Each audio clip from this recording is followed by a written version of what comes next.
ये है एक सीआरपी पैनल जो कि एक सब स्टेशन में लगा हुआ है।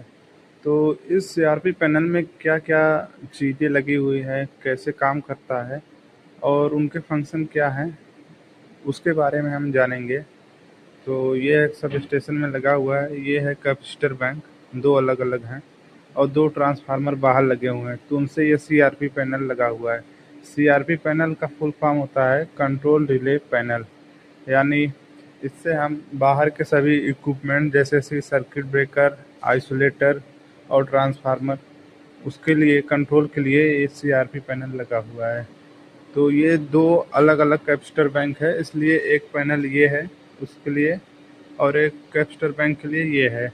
इसमें ट्रांसफार्मर और कैपेसिटर बैंक दोनों हैं एक-एक पैनल में, जिसका सिंबल ये ट्रांसफार्मर का सिंबल है और ये कैपेसिटर बैंक का सिग्नल है और ये आइस ब्रेकर का है और ये छोटा वाला जो है ये आइसोलेटर है।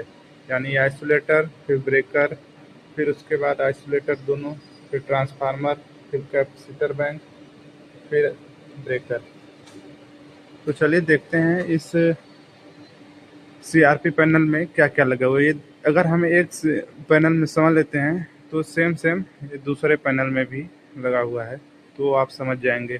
तो पहले सबसे ऊपर ये जो आपको दिख रहा है छोटे छोटे बॉक्स, ये एक है हूटर है। यानी कि अगर कोई भी ट्रिपिंग आती है, कोई भी फॉल्ट वगैरह आता है, ट्रांसफार्मर ट्रिप होता है, तो सबसे पहले हूटर आपको आवाज़ सुनाई देगा और उसके पैरेलल में यानी साथ ही आपको नीचे ये जो दिख रहा है इसको बोलते हैं अनाउंसिएटर।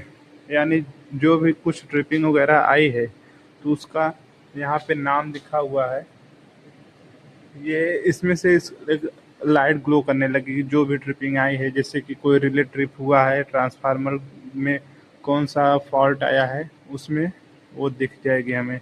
उसके लिए वो अनाउंसिएटर लगा हुआ है देखने के लिए। और फिर उसके नीचे ये जो लगा हुआ है ये अमीटर है, डिजिटल अमीटर। इसमें आपको करंट दिख जाएगा कितना है ट्रांसफर। और इसको बोलते हैं MFM metre, multi function metre. यानी आपको करंट, वोल्टेज, पावर फैक्टर कुछ भी देखना है तो इसमें दिख जाएगा। ये 2 लगे हुए हैं। इसको बोलते हैं इंडिकेटर लाइट। यानी हमारा कौन सा आइसोलेटर ऑन है ऑफ है उसको देखने के लिए हम इस इंडिकेटर में देखेंगे। जैसे कि हमारा आइसोलेटर 1, आइसोलेटर 2, ये दोनों लाइट ग्लो कर रहे हैं, यानी कि हमारा दोनों अभी चालू है, क्लोज है। एक क्लोज है यहाँ पे लिखा हुआ है और ये ओपन, यानी एक ओपन है एक क्लोज है।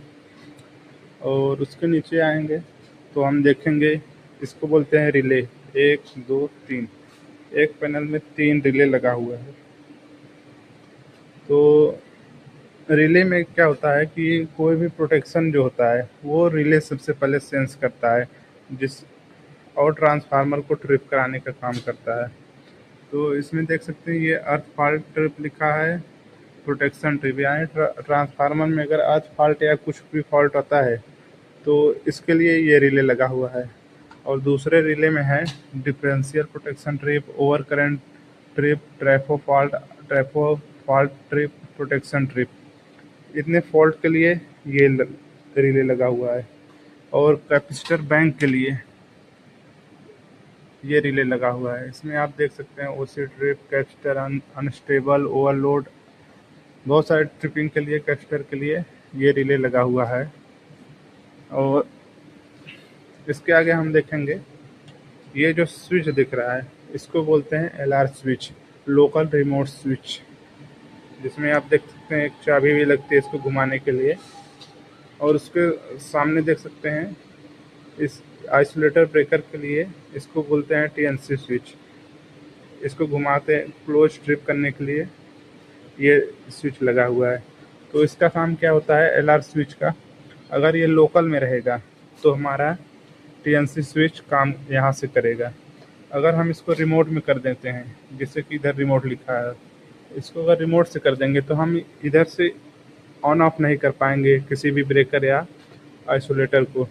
तो उसके लिए हमें रोकर करना पड़ता है। रिमोट कहाँ से होता है कि अगर हम इसको रिमोट में कर देते हैं तो यह किसी दूसरे कंट्रोल रूम में जहाँ हम इसको चाहें वहाँ से कंट्रोल रिमोट से कंट्रोल कर सकते हैं। यानी रिमोट से मतलब है कि यहाँ से हम कनेक्शन स्काडा के थ्रू कहीं और ले जाएंगे और वहाँ से हम कंट्रोल कर सकते हैं, जो कि स्काडा से कनेक्टेड रहेगा।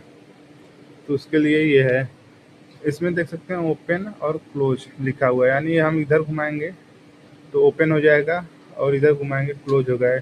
इसको बोलते हैं आइसोलेटर इंडिकेटर, यानी ये छोटा वाला जो है आइसोलेटर के इंडिकेटर के लिए लगा हुआ है, और ये है ब्रेकर का, सर्किट ब्रेकर जो होता है उसके लिए ये इंडिकेटर लगा हुआ है।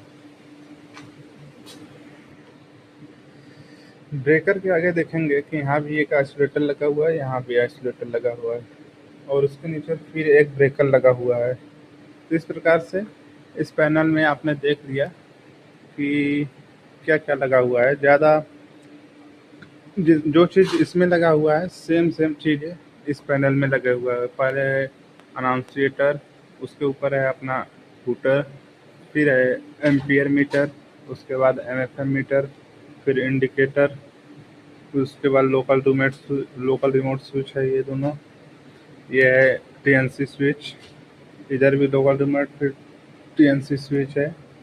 इस प्रकार से इसमें भी तीन रिले लगे हुए हैं, 1 2 3।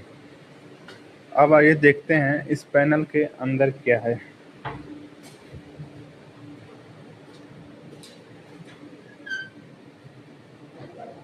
तो पीछे से कुछ इस प्रकार ये पैनल दिखता है। यहाँ पे देखिए ये सारे कनेक्शन बाहर से आए हुए हैं यार्ड से, और यहाँ पे सब कनेक्ट हुए हैं। ये सब छोटे छोटे रिले लगे हुए हैं। ये है अपना, ये एमसीबी है पावर सप्लाई के लिए, दोनों साइड लगे हुए हैं। इस प्रकार आपको थोड़ा बहुत आइडिया लग गया होगा कि इस सीआरपी पैनल में क्या क्या होता है। तो अगर आप इलेक्ट्रिकल फील्ड से हैं तो इस चैनल को सब्सक्राइब कर लीजिए, आपको बहुत सारी वीडियो इलेक्ट्रिकल फील्ड से रिलेटेड मिल जाएगी, जो कि आपके आगे बहुत काम देगी। तो लगभग आपको मैंने सारी चीज़ें बता दी कि इस पैनल में क्या क्या होता है। एक दो चीज़ें रह गई हैं, जैसे कि यहाँ पे ये पुश बटन है, ये इसमें लिखा है अनाउंसिएटर, तो अगर अपना ऑन है तो उसको रीसेट करने के लिए ये और ये है रिले को रीसेट करने के लिए ये पुश बटन लगा हुआ है।